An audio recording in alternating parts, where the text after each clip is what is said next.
So good morning. In today's class, we're going to finish up with the last couple of slides about politics and then take a look at the economy, which we're going to be discussing today. The last I left off, speaking about the election of Donald Trump and the way that that was sort of the personification of a certain pillars or structures that seem to undergird the American democratic financing, I guess you could say, the kind of main sort of cash cows in modern American democracy. Well, the last couple of points to make about this when speaking about the decline of democracy has to do with, I guess you could say, the return of precisely those structures or institutions in 2020. And I think one article describes that better than any other. This was a magazine article by Time, published in 2020, which describes the, quote, secret history of the shadow campaign that saved the 2020 election. And right off the bat, you can say that that doesn't sound very transparent, right? A secret history of this shadow campaign. But it effectively describes Faustian bargain among various wealthy, influential backers involved in, say, corporate America, the entertainment world, various pressure groups, all banding together to protect the 2020 election from Donald Trump. I mean, that was essentially what they were doing, on the assumption, of course, that Trump would not accept the results of the 2020 election. And so that magazine article describes that process, but also describes something which was very central, I would say, to the current trend of American democracy. This kind of campaign coming together, throwing its support behind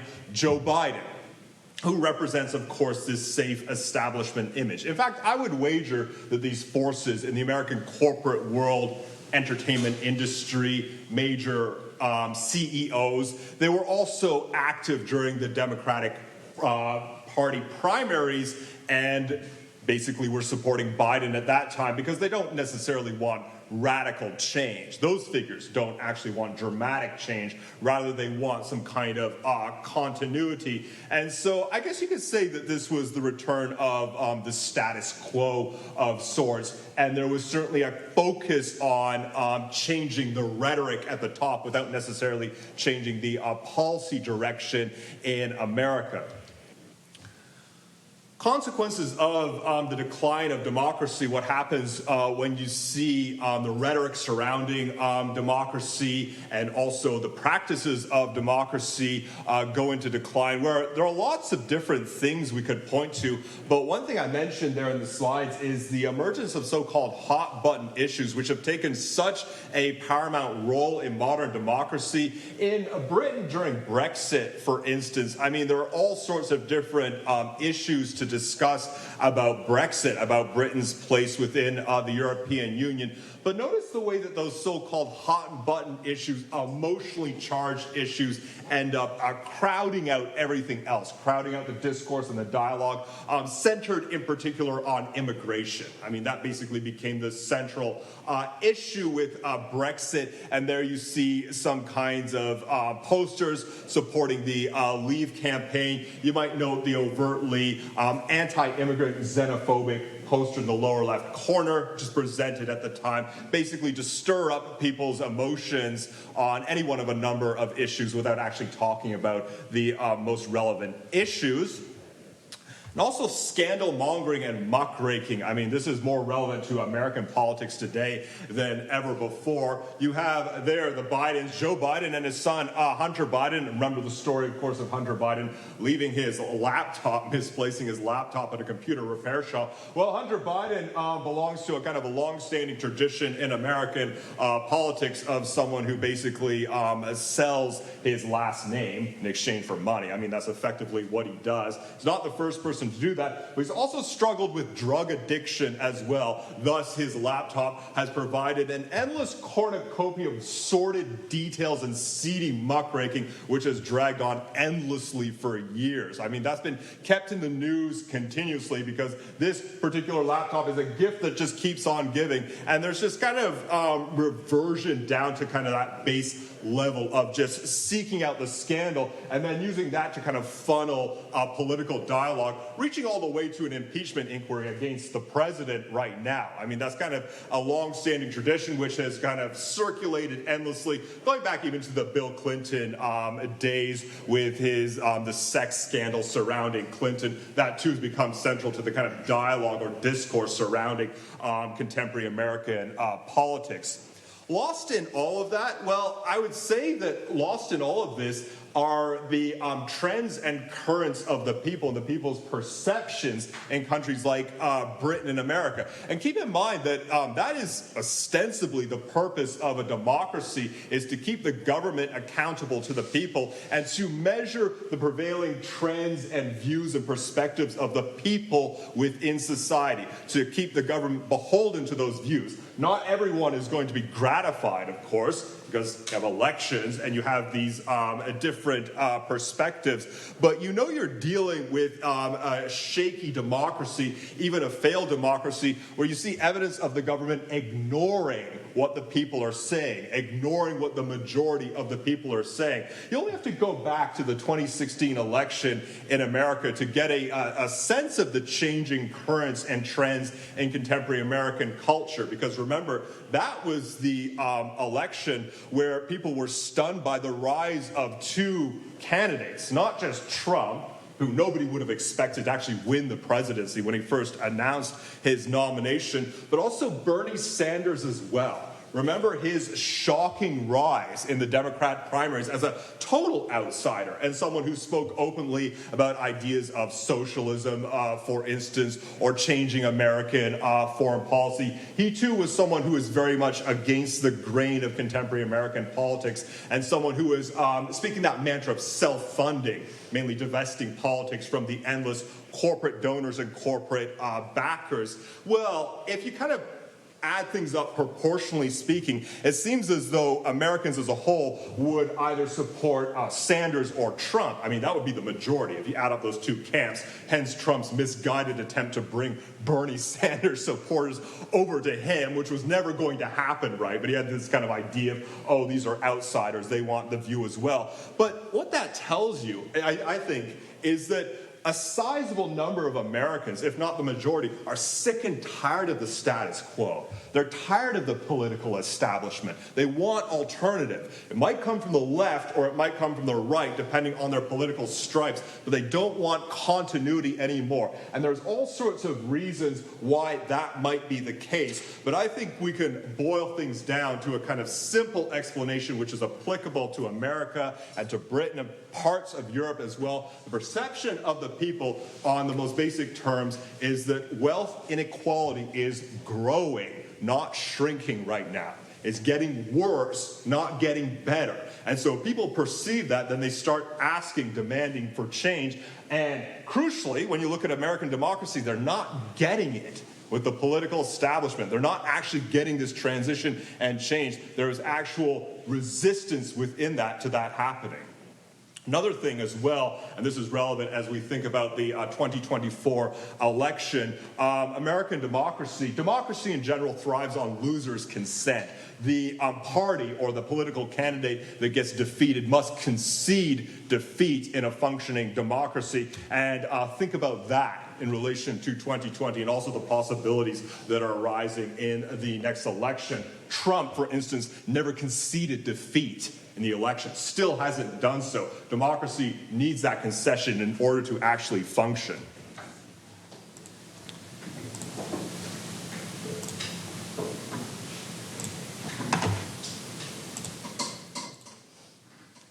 So that is politics. Now we're going to make a transition to speaking about the economy and the 1700s.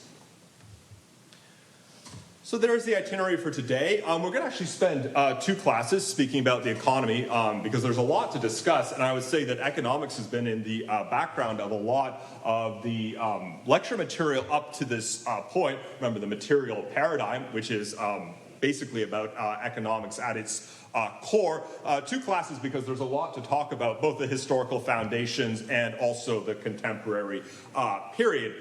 The historical foundations, well, that leads up to the 1700s, which I'm going to take us through in a kind of broad sense. Then we're going to talk about the Industrial Revolution, which commenced in the 1700s. That's the reason to link the economy to the 18th century, because that was the era of industrialization, and an introduction to Britain's economy today, time permitting. I'm not sure if we'll be able to get through all of that, but that will be the segue into the class next time.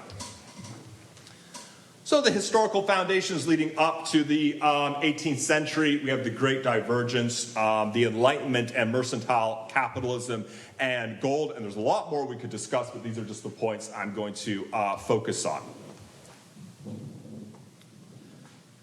So something that I've mentioned previously when we talk about Britain and northwestern Europe as a whole, or you can even expand that further to the European continent, we're accustomed to thinking of those places as some of the most prosperous, affluent places in the world, but that was not always the case. In fact, if you go back further in time, you start to see that relative to other places, the level of development there and wealth is much lower than it is in some places in the Middle East, in Asia, China, and India, for example. But that actually started to change basically around the Renaissance era, maybe around the 1400s. We would say there was a lot more wealth and prosperity in Europe and Britain, and that accelerated towards this period of divergence, and it's worth asking exactly why that happened.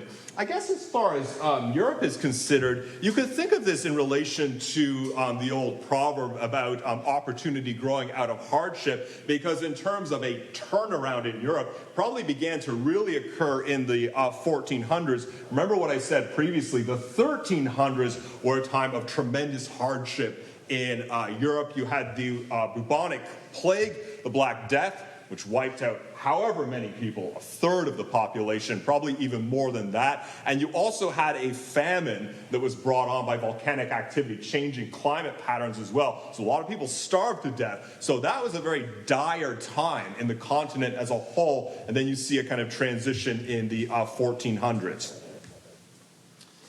There you see a graph showing the share of the world's GDP. I mean, this is obviously remarkably broad, so you can take it with kind of a grain of salt. GDP just basically refers to the total amount of wealth. Here we go back to the year one all the way up into the 21st century, and they're obviously not comprehensive. You just have some of the countries represented there. It gives you a sense of changing trends in how wealthy different places are. Historically speaking, you had to have very large ancient civilizations in China and India that would be the wealthiest and most prosperous places, mainly because they were the largest places, these great kind of empires which didn't exist as such in Europe. But note the shifting dynamics that occur, especially around the 1700s. The United States obviously didn't exist as such until the late 1700s, and then moving in this large wave. As I say, there seems to have been something of a divergence that occurred when nations in Europe, particularly in Western Europe, began to show signs of rapid technological, infrastructural, and scientific advancement that outpaced other regions of the world. You see a chart comparing the estimated GDP per capita between 1500 and 1950. GDP per capita basically means just wealth per individual person. Well, if you go back to the 1500s, you get a series of different nations represented there. They're all fairly close together.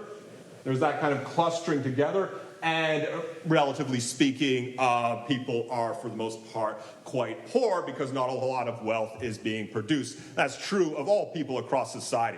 You think of the King of England in the 1500s, he's obviously wealthier than other people, but he's not rich by our standards today because living conditions in general are just hard for everybody. Well, you see these gaps developing, again, sort of see the trend a little bit, but it really starts to steepen around the 1700s, where suddenly Europe and later America as well become wealthy, prosperous places, but also there's a noticeable kind of wealth gap that grows with the rest of the world. Note there India and China kind of remaining flat even on into the 20th century, whereas there's exponential growth in places like Britain and France and Germany. Exception is Japan. It's a country outside of Europe. So this divergence begins to occur, and this feeds directly into the growth of imperialism. There you see a global map depicting sizable kingdoms and empires all across the world around the year 1700. Something to notice there is we're already in the age of European conquest and imperialism at this juncture, and you can see that in the Americas, for instance. And one thing that really stands out, the light green and darker green patches in South and Central America. The light green represents the Spanish Empire. Spanish have been engaging in conquest and territorial expansion. And this is a remarkable tract of land considering how small Spain is as a nation. Suddenly their territory is much larger than this small country here. Certain military advantages, technological advantages, infrastructural advantages. It's even more pronounced when you think about Portugal. There is Portugal, as we know, small nation, but look at the Portuguese Empire within South America. Helps explain why Spanish and Portuguese are such widespread languages. The blue represents the French Empire, and that little pink strip represents the British Empire, small at this point in the early 1700s. This kind of divergence, it starts to grow and become a self-perpetuating process with imperialism basically feeding the imperial states in Europe in terms of wealth accumulation and exploitation.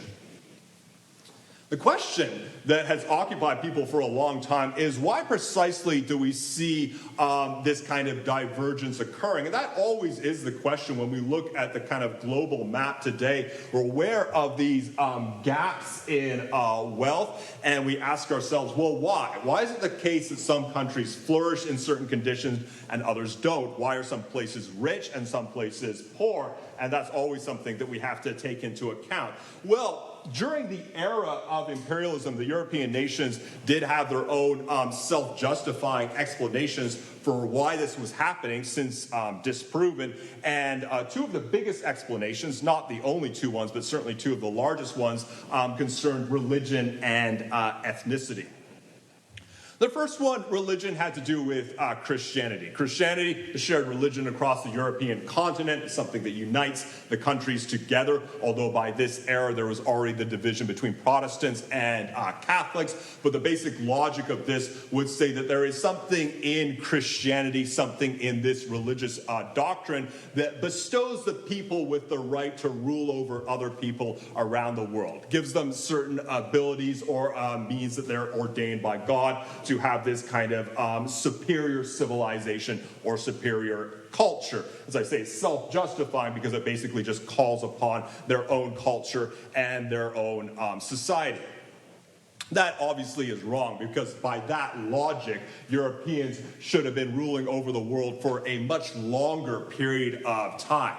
I mean, because Christianity has been around for a lot longer than the Great Divergence. In fact, by that logic, the European nations should have won the Crusades, which I mentioned previously. They should have been ordained by God or bestowed with certain gifts by Christianity to take the Holy Land back from the Muslims. But that didn't happen. The Muslims defeated the Christian nations during the Crusades, and it wasn't God's will that caused that to happen. It was because the Muslims and the Christians were fairly evenly matched at the time. There wasn't really this divergence between them in terms of their military prowess or their technology or anything like that. Religious explanation gave way a little bit to explanation based on ethnicity or race. That especially became prominent during the 19th century, linked to all sorts of pseudo-scientific explanations about racial classification and the differences between people. This was part of the self-justifying racist commentaries that grew up in the 1800s, basically saying that there must be something in the racial makeup of Europeans that endows them with, I don't know what, industriousness or some superior intelligence or the ability to build a better civilization.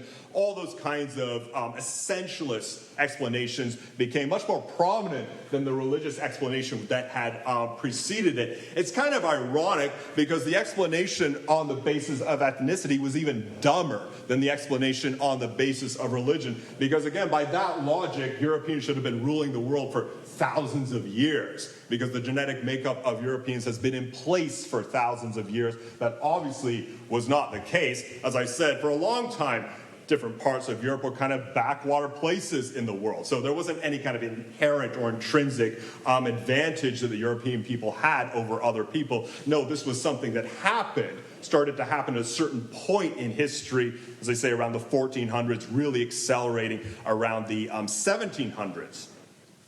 Okay, so then what accounts for the divergence that occurred? Imperialism in part, but that in itself doesn't explain everything. Different explanations and reasons have been offered, but the best one that I've ever heard is this reason: the shift from feudalism to capitalism, and the notable fact that capitalism took hold especially well in Europe. So we're right in that era of shifting, changing material paradigms. As I say, a kind of slow, gradual, painful process that has been continuing for centuries. And it seems that when we look at it in retrospect, capitalism took hold in Europe in a way that it just didn't in other parts of the world, at least not yet. And that explains or helps explain this rapid growth and accumulation of wealth in Europe. Because if there's one thing that you can say about capitalism, for all of its problems and contradictions, which we're going to talk about, if there's one thing that you can say for capitalism is that it's better than feudalism, right? In terms of its wealth production, or even on the level of kind of equality in society. Why would that have been the case? Why capitalism in Europe instead of in other places? Well, here again, we can only really speculate, because the the pendulum of history swings in many unexpected ways. Here's something that I mentioned previously. As I discussed, the topography of Europe may not have been conducive to the spread of a single civilization, leading to a collection of smaller nations and kingdoms that developed separate cultural traditions. Again, in contrast to other places, not everywhere in the world, obviously, but again, you think about ancient India or China, the spread of a large empire civilization over a large section of land, this peninsula shape in Europe and all the peninsulas within it, and the Swiss Alps cutting across the continent, in ancient times, just not conducive to a single group of people spreading itself across the entire land. It was only really with the Roman Empire, which is late by some standards, when you think about going back into the deep past of the world, only with the Roman Empire that you actually see a unified civilization, and by then you already had different people, different nations. In fact, that has become the model for Europe. You have a bunch of small countries clustered close together, sharing borders. Again, you see that in other parts of the world, but in other places, whether you're talking about in South America with Brazil and Argentina, or in Asia with India and China, or in North America today with Canada and the United States, you have much more in the way of big mega countries occupying huge amounts of land, as opposed to small countries all clustered close together. Now, this seems to have been a kind of a weakness in Europe for a long time, but when you start to see the movement towards capitalism, perhaps it becomes a little bit of an advantage. Part of that might have been the pulls and responses between different nations and kingdoms, especially increasing and intense competition among them without any real unified authority, and with the weakening of the Catholic Church after the Reformation, you just have a bunch of small countries all out for themselves, and there seems to have been this fostering culture of competition among them that was conducive to capitalist growth within the countries. Imperialism helped to accelerate that. Obviously, that competition could and did spill over into open conflict between these countries that will persist up into the 20th century. There are are other considerations as well. The lack of a single kind of unified imperial state, in contrast, for instance, to the Ottoman Empire. There it is in the early 1700s. The Ottoman Empire is thought to correspond to modern-day Turkey, essentially. But you can see occupying a much larger tract of land than just Turkey, extending well up into Europe and across different portions of northern Africa as well. Now, this time, this was a much larger, unified kind of imperial state than any that you would find in Europe, leaving out Russia. And here, this gives us a kind of interesting case study in one particular invention. It's an image of Constantinople, or Istanbul as it's known today. The printing press. Here's something that I mentioned previously, invented in Europe. Well, it was also available within the Ottoman Empire from the time of the 1400s. So you can see parallel developments. The significance of the printing press, the use of movable type, which allows you to mass print documents and books. Incredibly significant and important in the circulation of information. Prior to the printing press, if you want a copy of a book, well, you're going to sit down and write it out by hand. That's the main reason why there are hardly any books in the period and why literacy is so low, because there's no reason for people to learn to read. There are not enough books. Subsequently, when you can kind of mass produce books and text, thus literacy begins to increase. Certainly was available in the Ottoman Empire, but they didn't want it. It was prohibited for centuries within that empire, not allowing the printing press to be a regular thing within their society. And why not? Well, because it made a certain amount of sense from the perspective of the authorities. Take a look at what happened with the Reformation. If the Catholic Church had been aware of the dangers of the printing press, they surely would have taken steps to ban it, because that's exactly how Martin Luther's ideas were able to circulate among people quickly. All the Protestant ideas, Protestant ideology circulating among the masses. Now, obviously, when you have a big hegemonic institution like the Catholic Church, if there's one thing they hate, it's the unfettered circulation of information.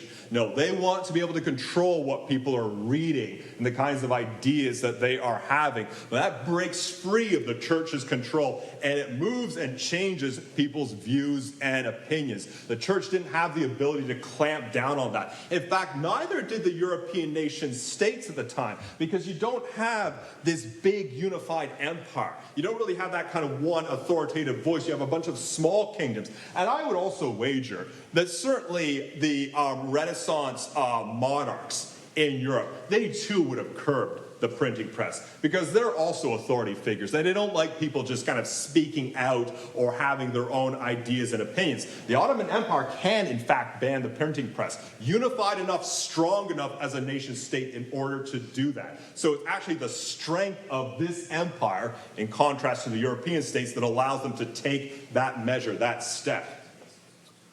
But think of all you lose without the printing press then. Think of what happens when you start clamping down on the circulation of ideas, because that's exactly where innovation and opportunity and creativity come from. It's not just new ideological ideas that question authority, but all sorts of new ideas, whether they're in the domain of science, in the domain of economics, in the domain of literature, whatever it might be. If you continuously try to restrict that and inhibit that, inevitably you limit what you can do yourself. And so I think that that's another reason for the kind of hold that capitalism took in Europe at the time. The weakness of the European nation states, the weakness of the kingdoms, allowed them to actually, ironically, develop more rapidly in the end, because of this radical circulation of ideas, which was not happening on the same scale in other places.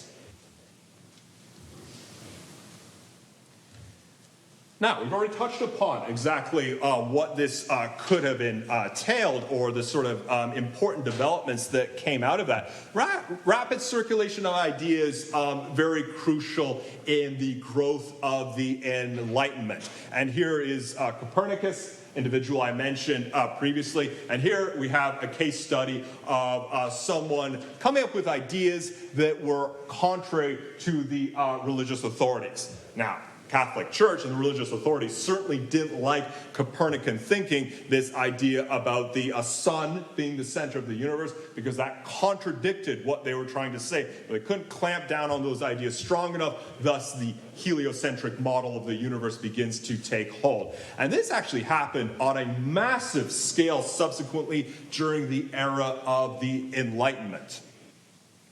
The Enlightenment is crucial to consider economic developments at this time because it's an entire paradigm shift unto itself. And this is caught up with the important topic I mentioned previously, the shift from the religious to the scientific paradigm.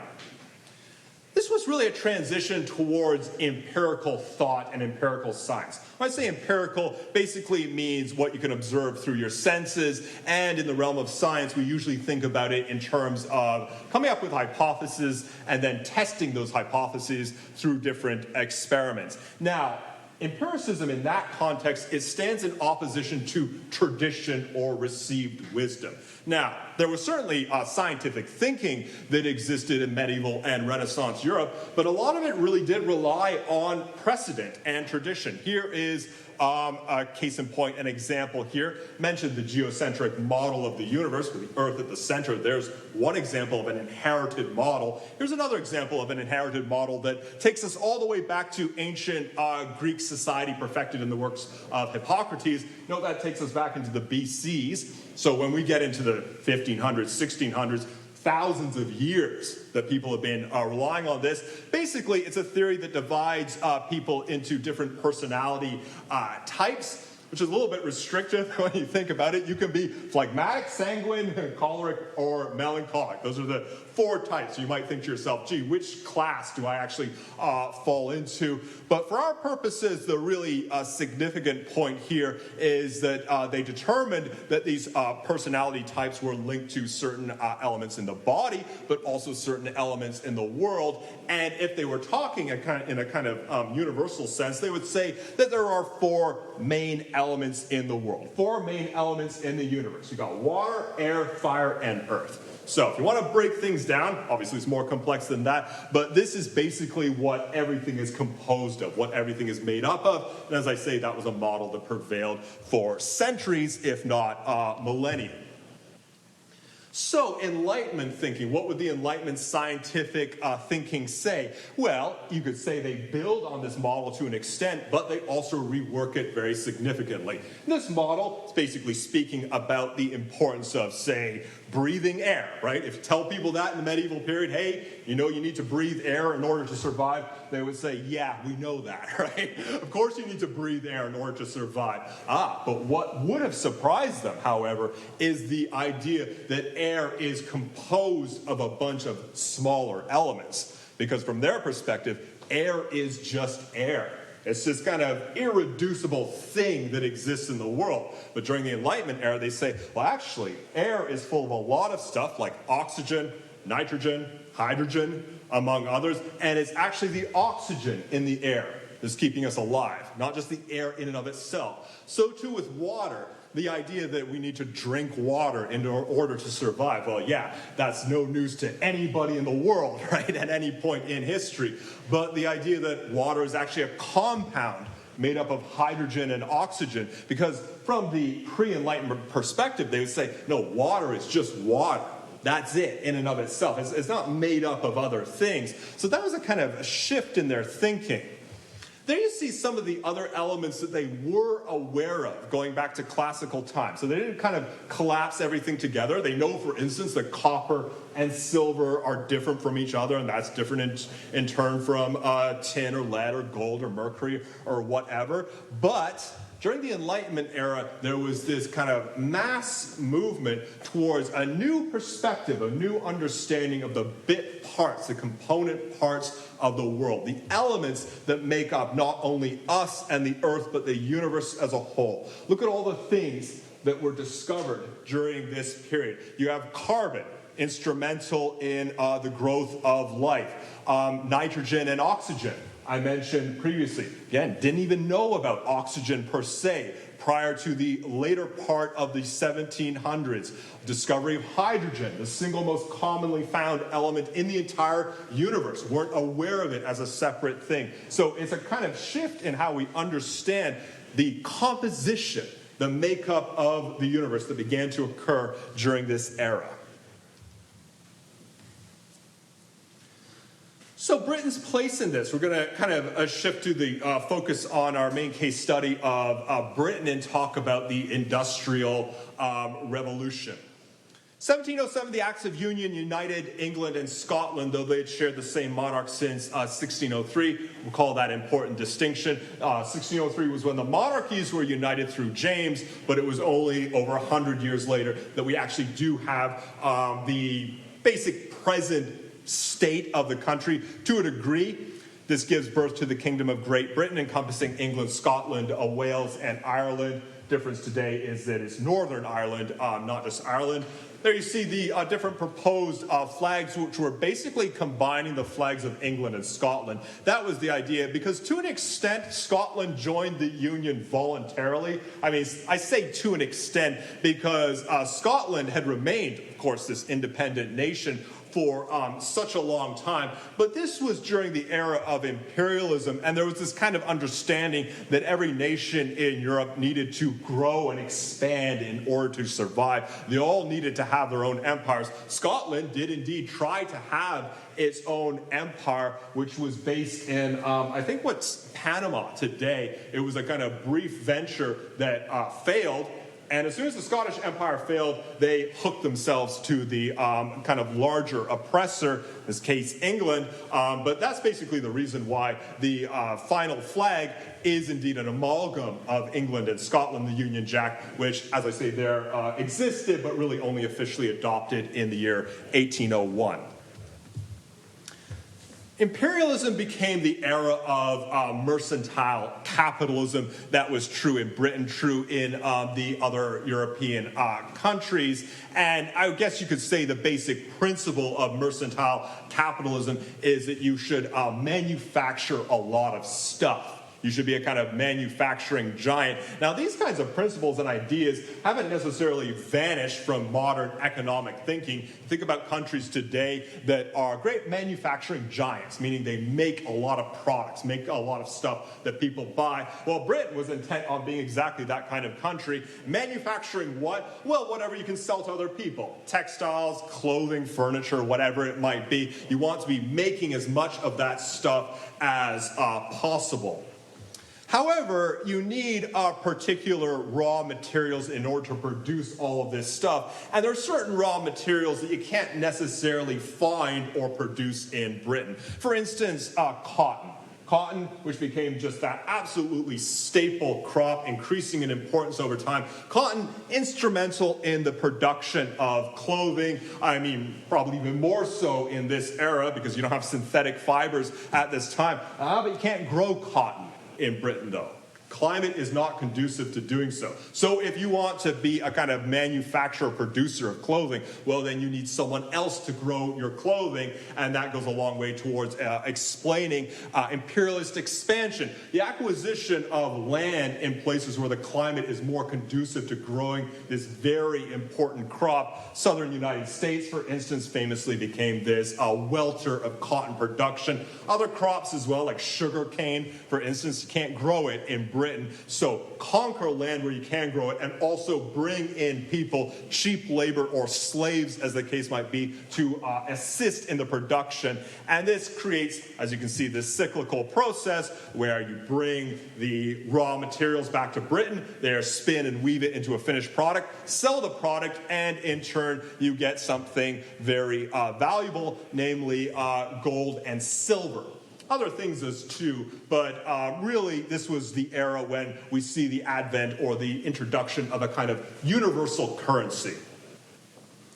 Here you can see that aspects of capitalist thinking. As I said previously, in feudalism, the most important thing is land, owning land. I mean, it's not the only thing, but that's really how people would measure power and wealth. When you think about capitalism, it's really about money. Money is the great leveler, but kind of at the heart of the idea of money is exactly something like gold and silver, something that everybody wants. Go anywhere in the world and you know they want this thing. That's what money is. That's what money has become. Hence the reason everyone is now working for money, or at least increasingly around the world. Well, back in the day, in the 18th century, gold and silver were basically serving the role of money. That was the kind of universal currency. Doesn't matter which country I go to, which place I visit, I know I can sell them gold because that's something that has taken on this role. We'll talk a little bit about the reasons for that after the break.